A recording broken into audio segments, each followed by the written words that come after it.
Hello दोस्तों, पिछले video मैंने बताने का प्रयास किया था कि औरंगजेब और के साथ में जो है राजपूतों के साथ कैसा संबंध रहा।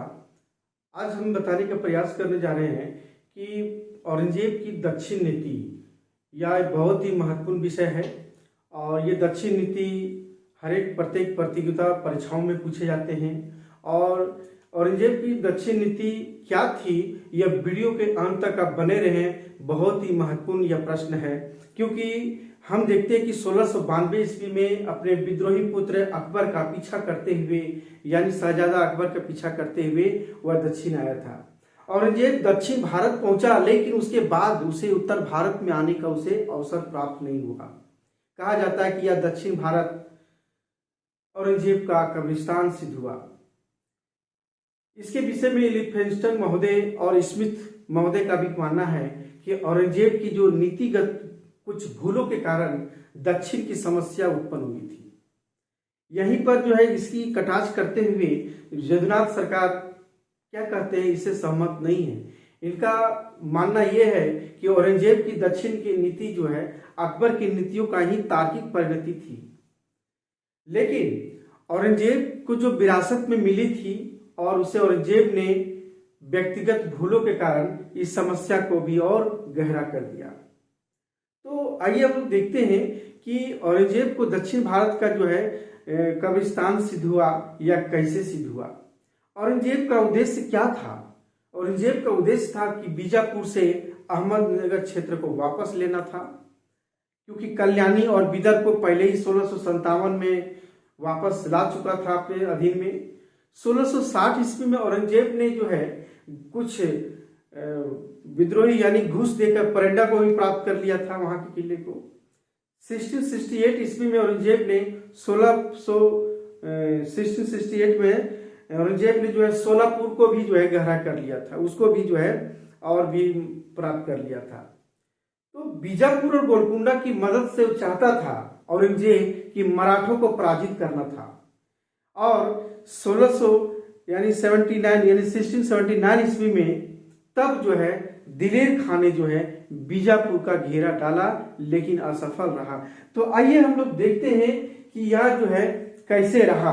तो सबसे पहले देखते हैं कि ये बीजापुर का वहां जो शासक था मोहम्मद आदिल शाह, उसके साथ संबंध मुगलों का से बहुत ही अच्छा संबंध था बीजापुर से।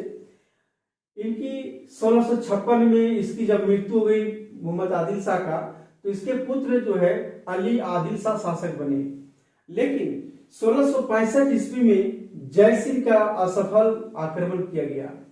1665 में जो थे मेवाड़ की जो राणा जयसिंह का असफल आक्रमण किया था, तब जो है औरंगजेब ने इस पर आक्रमण किया, क्योंकि यहीं पर आकर आदिल शाह के पास था।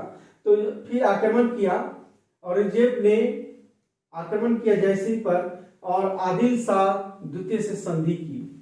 क्या इस संधि की? और 1672 ईस्वी में आदिल शाह द्वितीय यानी के मरने के बाद सिकंदर आदिल शाह शासक बने। पहला मोहम्मद आदिल शाह से संबंध अच्छा मुगलों का था, दूसरा जो है आदिल शाह द्वितीय से संधि किया, उसके बाद जो अली आदिल शाह बने, शासक बने। इसके बाद जब अली आदिल शाह द्वितीय मृत्यु के बाद जो है सिकंदर आदिल शाह शासक बने। तो इसी समय हम देखते हैं कि बीजापुर दरबार में सबसे पहली थी कि बीजापुर दरबार में अफाकियों का और दक्षिण लोगों में शासक बैठाने को लेकर विरोध हुआ, विवाद हुआ, क्योंकि अफाकी लोग सिकंदर आदिल शाह को शासक नहीं बनाना चाहते थे, अफाकी लोग। इसी को लेकर जो है यह जो है विरोध हुआ। और इसका फायदा किसको मिला? मुगलों को। 1679-18 में मुगलों को हस्तक्षेप करने का अवसर मिला पूरी तरह से।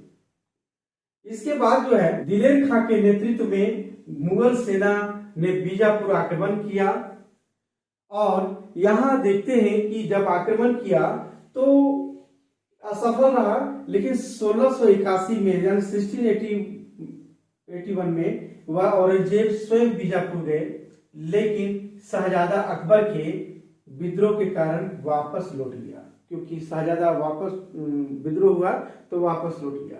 फिर से देखते हैं कि 1685 ईस्वी में औरंगजेब निर्णायक रूप से बीजापुर पहुंचा और वहां 18 माह, याद रखेंगे 18 माह तक वहां घेरा डाला।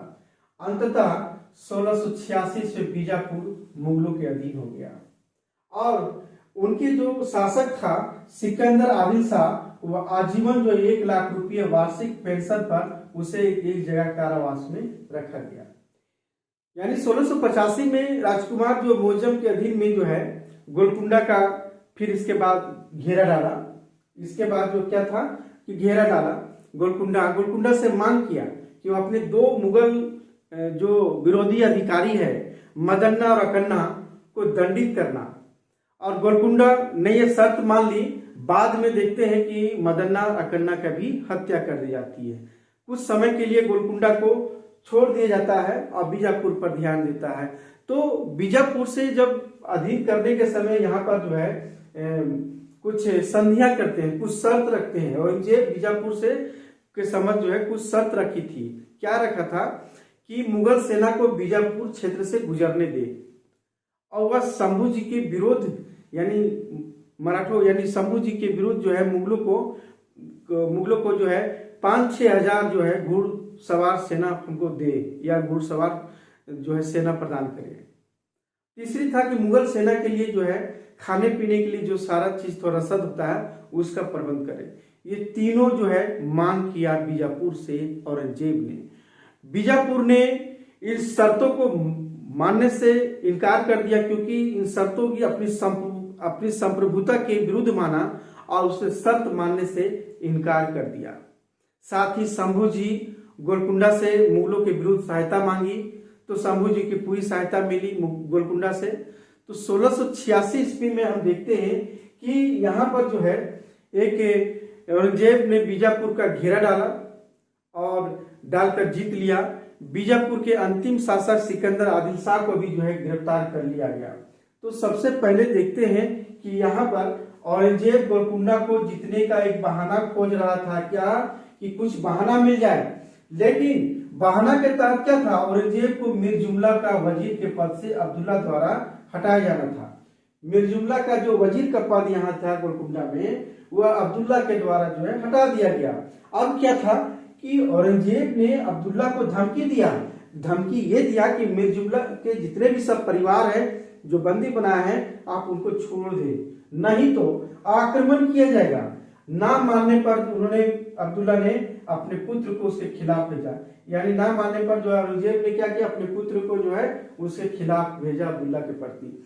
फिर भी कुछ परिस्थिति जो है अनुकूल ना होने पर औरंगजेब स्वयं वहां पर गया और गोलकुंडा के किले पर घेरा डाला।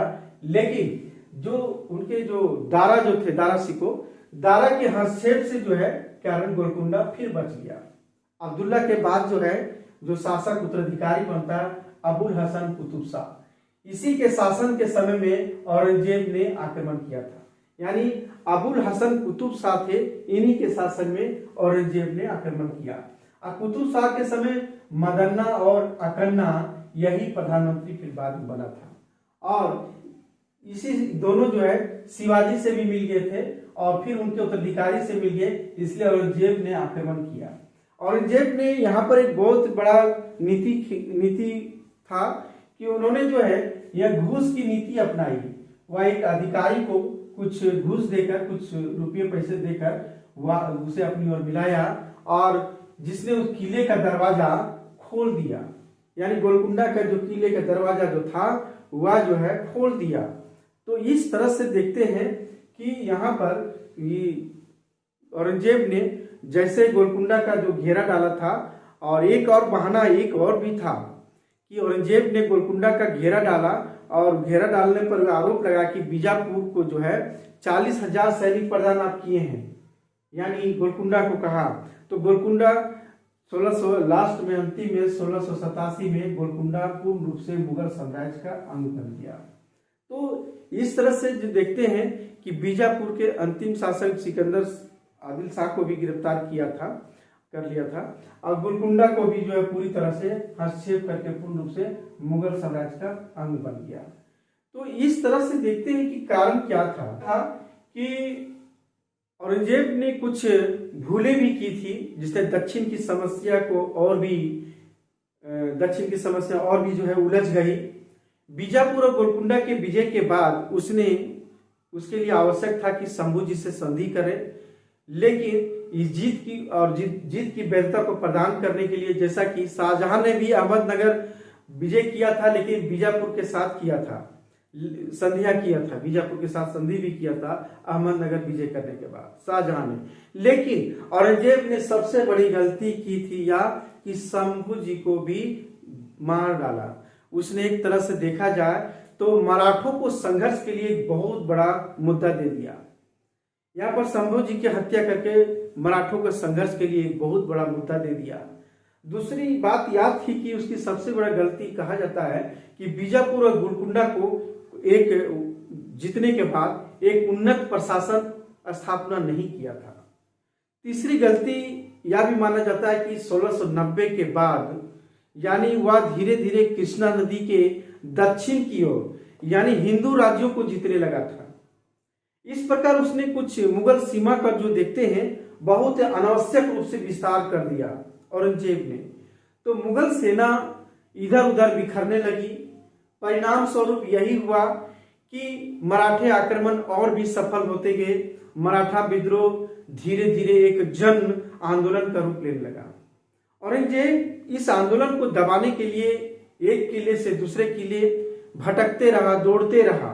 अंत में औरंगजेब ने अहमदनगर की ओर लौटने का निर्णय लिया और लौटते समय ही 1707 ईस्वी में औरंगजेब की मृत्यु हो गई। इसीलिए जो है दक्षिण में जो है यानी औरंगजेब के लिए जो है कब्रिस्तान सिद्ध हुआ। तो इस वीडियो को देखे पूरी और समझे कि औरंगजेब की दक्षिण नीति क्या थी। आज की क्लास यही समाप्त करते हैं।